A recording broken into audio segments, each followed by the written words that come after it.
now, the Amazon rainforest is being consumed by fire. In fact, there's an 80% increase in fires just over the last year alone. And this comes, of course, after the hottest July our planet has ever seen. I want you to take a look at these pictures showing the smoke from space. These are images from high above covering huge parts of South America. Now, this isn't an act of God. It's farmers and ranchers intentionally destroying the land for more development. The Amazon basin is, of course, known as the lungs of the world. It provides 20% of the oxygen for the entire planet. But Brazil's new right-wing leader, Jair Bolsonaro, is not bothered by the destruction. In fact, he's mocking environmentalists who warn of the long-term damage that will make the climate crisis even worse. So Shasta Darlington joins us now from Sao Paulo in Brazil. Shasta, great to see you. Really good to have you from Brazil.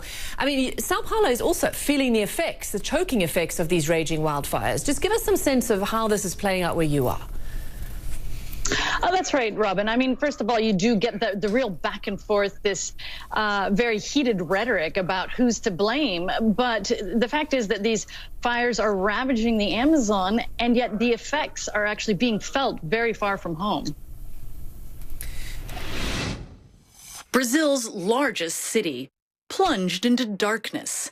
Black clouds filling the sky, blanketing Sao Paulo Monday afternoon, thick smoke billowing from more than 2,700 kilometers away, where fires are consuming the world's largest rainforest. The Amazon basin is burning at a record rate, according to Brazil's research center. More than 72,000 fires have scorched the country this year, an over 80% increase compared to the same period in 2018. Flames destroying 1.5 football fields of rainforest every minute of every day. Smoke spreading across nearly half of Brazil, visible from space more than a week ago, even spilling into neighboring Peru, Bolivia, and Paraguay. Now the haze stretches across South America, spreading along the East Atlantic coast. Though fires are common here in Brazil's dry season, climate scientists say this is far from the norm. Instead, environmentalists point to land raised at unprecedented levels as a new government encourages industry to develop the Amazon region. Brazil's right-wing president has brushed off environmental concerns as he vows to open the rainforest to business interests. Since he took office in January, rates of deforestation have soared, as Jair Bolsonaro remains indignant to international criticism.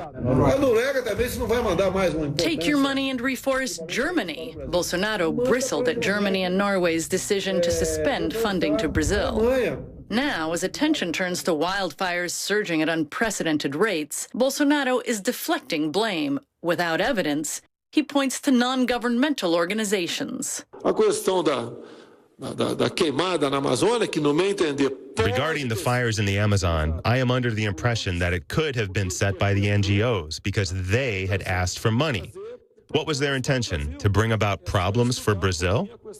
Home to hundreds of indigenous tribes, the Amazon rainforest is rich in wildlife and natural resources.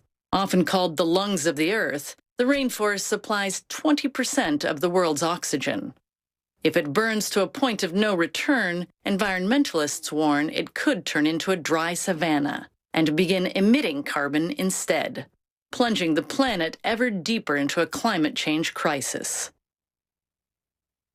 And well, that might not be imminent, Robin, but the fact that we're seeing this really flippant response from Bolsonaro and his administration, who claim that NGOs are often fronts for foreign governments trying to take control of the Amazon, there's a very real question about whether or not they're addressing the cause of these fires and, of course, the long-term impact, Robin.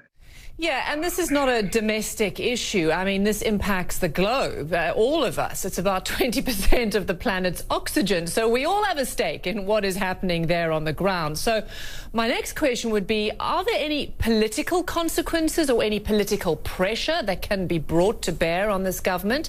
Does Mr. Bolsonaro feel like he can okay this for the next few years? And what will be the consequence?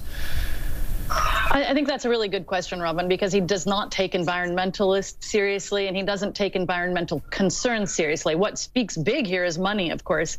And the Brazil, as part of the Mercosur trade bloc, just signed a big trade deal with the European Union, which is now concerned about what's going on in the Amazon. And we could see that actually having putting more pressure on Bolsonaro to have some more environmental friendly policies than any environmentalist could. Just to give you an idea, different leaders are saying that they should actually pull out of the deal, that certain aspects of it shouldn't be signed off on. And we saw Germany and Norway pulling $70 million out of Brazil's Amazon fund. And while that was destined for the environment, if that starts playing out in them not buying Brazilian goods, especially their farm goods, which often come from the northern Amazon region, whether it's soybeans or cattle, that could really have more of an effect than anything else, Robin.